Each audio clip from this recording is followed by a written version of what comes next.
C'est une formidable histoire qui a commencé il y a une quinzaine d'années. J'ai été plus ou moins tuyauté sur cet orchestre par une de mes amies françaises et qui m'a dit j'ai découvert un orchestre fantastique, c'est pour toi. Moi à l'époque je m'occupais de grands artistes français, j'étais producteur avec mon épouse Francis Cabrel, Claude Nougaro, Vanessa Paradis, entre autres, et j'étais bien comme ça quoi. Et je me suis dit mais qu'est-ce que je vais faire avec 100 musiciens, mais en même temps ça m'a intrigué. Donc à force d'insister, j'ai été les voir en Hongrie, au fin fond de la Hongrie, hein, je me rappelle ça s'appelait Gödöllő, dans un théâtre vraiment genre communiste avec une espèce de grande plaque en métal en fond de scène, un plafond de 10 mètres de haut. Enfin, vraiment c'était pas l'époque du rideau de fer il y a 15 ans, c'était déjà, surtout la Hongrie était bien ouverte, mais bon voilà, il fallait oser, il fallait imaginer voir un spectacle là-dedans. Et dès qu'ils ont été en scène, je me suis dit là il se passe quelque chose, ça vaut franchement le coup d'écouter jusqu'au bout quoi.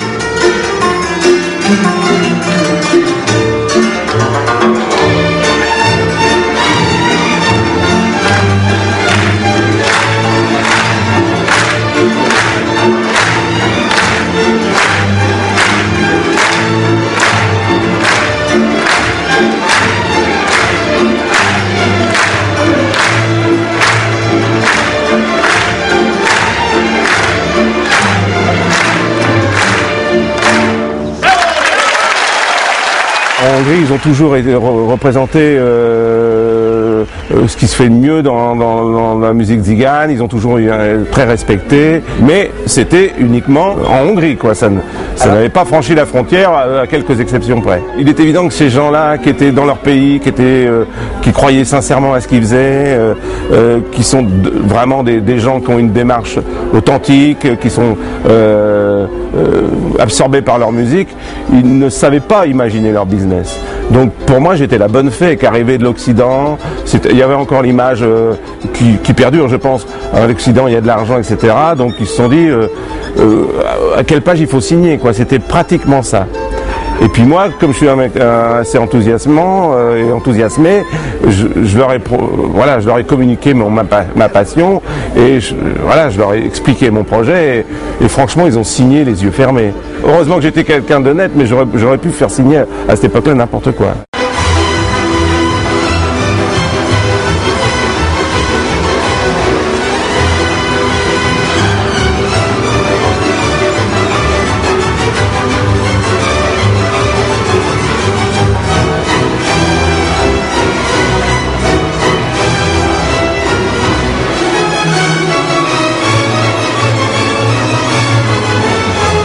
On va dire qu'il y a 70% des gens qui sont tout le temps là. Sur les 30% restants, il y en a, ça bouge, mais c'est souvent les mêmes têtes. Et dans les 70%, c'est tous les leaders, bien sûr, parce que c'est aussi leur bébé, quoi. Donc, s'il faut jouer à Dunkerque, ils y vont. À Tokyo, ils y vont. Enfin, ils sont là, bien sûr. Ils se débrouillent toujours pour être là, quoi. Évidemment, c'est jamais facile de quitter les êtres chers quand on les laisse à la maison. On a toujours un petit pincement au cœur. Pendant la tournée, le temps peut nous sembler long et ça nous pèse. Et vers la fin, on compte les jours pour pouvoir retrouver nos familles.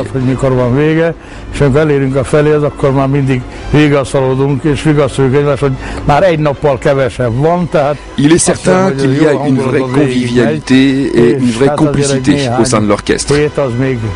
C'est notre nouvelle famille, même si ça n'enlève en rien le plaisir de retrouver chaque fois nos proches. Mais tout le monde fait des efforts. Moi j'ai appris quelques mots hongrois, bon, des mots qui me servent, genre il faut aller en scène, on est en retard, etc. Bon appétit, bonsoir, tout ça. Mais eux ont fait des efforts d'apprendre le français. Et puis souvent, quand les gens s'aiment, j'ose pas dire ça, mais quand les gens s'aiment, il n'y a pas besoin de parler des fois. Et puis moi, Voilà, je suis séduit par leur musique, je pense qu'ils sont très respectueux de mon travail, de ce que je leur amène, et je veux dire, ça suffit pour être une seconde famille. Et bien sûr, j'ai des relations très privilégiées avec certains, notamment avec M. Sander Rigaud Bouffo, qui est un homme exceptionnel. Là, on parle en anglais tous les jours de la semaine, on est très très proches.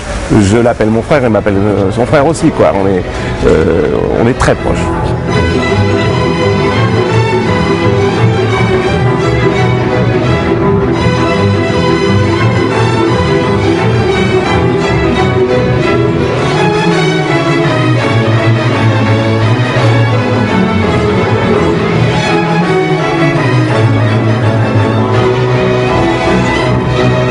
C'est un orchestre tzigane qui joue la musique classique comme personne, et c'est un orchestre classique qui joue la musique tzigane comme personne. Je pense que c'est un beau résumé, ça. Et ils sont authentiques, ils sont généreux, c'est unique, il n'y a personne qui est capable de faire ce qu'ils font. Des groupes de tzigane, il y en a des fabuleux, des orchestres symphoniques, il y en a des énormes, mais eux, ils réunissent tout. Et sans partition, généreux, enfin, il y a tout pour attirer le public, quoi. Maintenant, c'est juste une question de promotion et de connaissance. Dès que les gens les ont découverts une fois, ils y reviennent, ça c'est clair.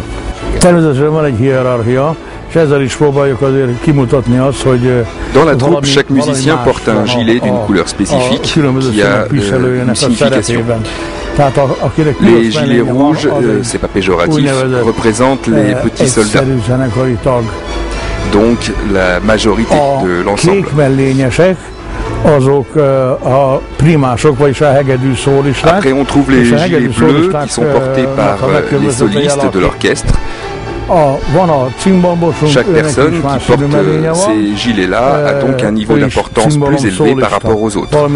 Ça sert également de leitmotiv au sein du groupe pour gravir les différents échelons. Et c'est très motivant pour eux.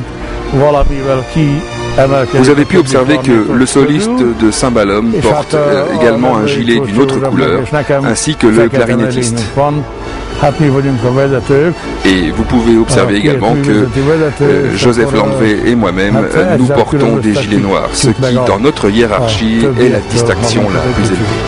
Leur grande force, c'est qu'ils connaissent pratiquement tout le répertoire dans le monde entier. Et en fait, donc moi, les choix que j'ai, ils étaient assez simples, quoi. C'était les choix aussi du public dans ma tête.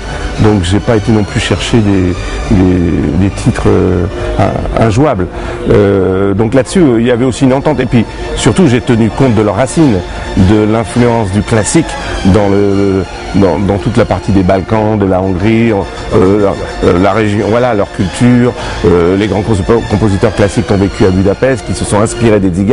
Et je trouvais très bien qu'à leur tour, les tziganes s'inspirent des compositeurs. Donc ce répertoire a un sens, il tombe pas du ciel comme ça. Et donc j'ai pas été contre eux, quoi. Par contre, c'est sûr que je les ai poussés à faire un certain nombre de titres et à en retirer d'autres. Y compris d'ailleurs dans le répertoire tzigane. Ils ont, dans ce répertoire actuel, ils jouent tous les morceaux tzigane qui sont, on va dire, symphoniques, qui correspondent à un orchestre symphonique. Si vous leur faites jouer vraiment du tzigane traditionnel, ça semble bizarre à un moment donné. Donc ça, je préfère l'éviter. Et par contre, j'encourage de plus en plus maintenant à faire des petits duos, des petits trios, où là, ils peuvent remettre en valeur à nouveau leurs racines hors symphonie, quoi. Ils ne calculent pas, hein. Ce sont des musiciens avant tout, qui ont une grande expérience, qui ont joué dans des hôtels, qui ont joué dans le monde entier avec d'autres orchestres, qui ont été invités, etc. Donc ils connaissent l'impact de leur musique, parce que c'est une musique très généreuse, donc on ne peut que réagir. Donc non, ça les surprend pas, par contre ça les flatte et ça les réjouit. Alors c'est sûr que quand ils ont du succès, il y a le cœur, ils tapent et ils en rajoutent, quoi. Ils ont jamais envie d'arrêter. On peut leur souhaiter de plus qu'ils passent dans les plus belles salles des États-Unis notamment. C'est mon objectif numéro 1. Mais c'est bien sûr très difficile parce qu'il y a le problème des finances, des transports, des coûts, du fait que c'est un orchestre qui est à 100% privé, qui a très très peu d'aide de son gouvernement. Alors encore moins sein de la communauté européenne. Même en Europe, il y a des pays qu'on n'avait pas fait, qu'on vient de s'ouvrir et qui fonctionnent très très bien. Donc voilà, ça suit son cours, mais ça ne peut pas se précipiter et ça ne peut que grimper tranquillement parce que voilà, c'est pas un artiste du top 50, c'est quelque chose de complètement unique et la meilleure promotion qu'on puisse avoir avec cet orchestre, c'est le bouche à oreille. Et c'est toujours un peu long, mais on constate que partout où on joue, quand on revient, ça marche toujours mieux. Le CD qu'on a fait cette année, qu'on a enregistré à Lyon et que j'ai mixé au Deutsche Grammophon Studio à Berlin est fantastique. Mais l'image, c'est aussi autre chose. On est aussi dans le siècle de l'image, quoi. Et notamment, pour aller aux États-Unis, pour aller dans certains pays, on va avec ce DVD faire un documentaire, faire des différents montages pour pouvoir s'ouvrir d'autres pays. Donc il n'y a rien de mieux que l'image pour montrer cet orchestre. J'en veux pour preuve qu'à chaque fois qu'on a un support télé, quel qu'il soit, quand on a une équipe de télé qui vient, même pour 2 minutes du journal télévisé, derrière les places se vendent, mais comme jamais on vend des places. Ça remplace tous les panneaux qu'on peut mettre, toutes les pubs qu'on peut faire dans la presse. Donc l'image avec cet orchestre est importante parce que on a beau les appeler en France les 100 violons de Zigan de Budapest, et même chose à l'étranger, les gens ne comprennent pas qu'il y ait 100 personnes, ne comprennent pas le nombre de personnes qui est sur scène, ne savent pas ce que c'est exactement. L'image montre tout, et l'image elle donne envie. Donc c'est indispensable d'avoir l'image.